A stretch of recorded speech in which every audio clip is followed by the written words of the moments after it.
Hi, I'm Dr. Caroline Steele. I am an aesthetics doctor and I thought I'd do a wee video on skincare and anti-aging creams. Are they worth it or are you wasting your money? Okay, so to understand this, we have to think about what you're trying to treat in terms of anti-aging. So our skin ages in lots of different ways and everybody has slightly different skin. So anti-aging creams are really good for some things, but they're not good for everything. So we'll start off showing some pictures. So picture number one, you can see someone developing really fine lines around, usually starts around the eyes, frown, and forehead over there. These are small creases that form because the skin is losing some of its elasticity, okay?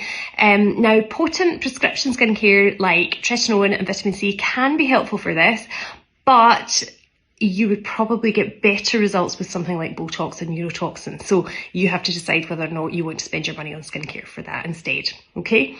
Number two, if you look at this picture, what we can see is quite severe sun damage. So this is aging skin, and what you're seeing is the skin has got really deep folds, deep creases in it.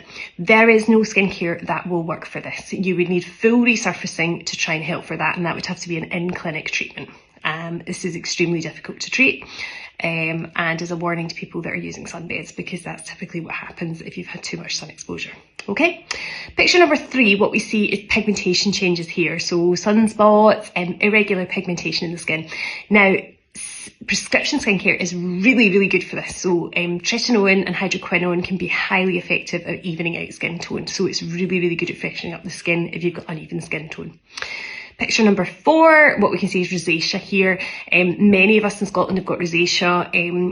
It starts off forming with the skin looking a bit red. Usually you've got thread veins, enlarged pores. Sometimes the nose can enlarge. So there is a prescription skincare called azelaic acid that can be really helpful for that. So that's worth considering, okay? I suppose overall people say to me, if you have no particular skincare concerns and I'm just looking at bang for buck, what should I spend my money on? I usually suggest three key products. Number one, SPF. The cheap ones work just as well, but the more expensive ones are usually more cosmetically acceptable, so they're less greasy and gunky. Number two, I usually recommend vitamin C, and there are lots of different ranges out there, but I like the Abaji one, and SkinCeuticals have got one that's really good for acne-prone skin. Number three, my other key product is tretinoin. It's in the retinol family, but it's much, much more potent, and the results I feel are much, much more obvious with tretinoin than with other over-the-counter brands. And that's perhaps why there's so much evidence base on tretinoin versus other brands. I hope you find that helpful.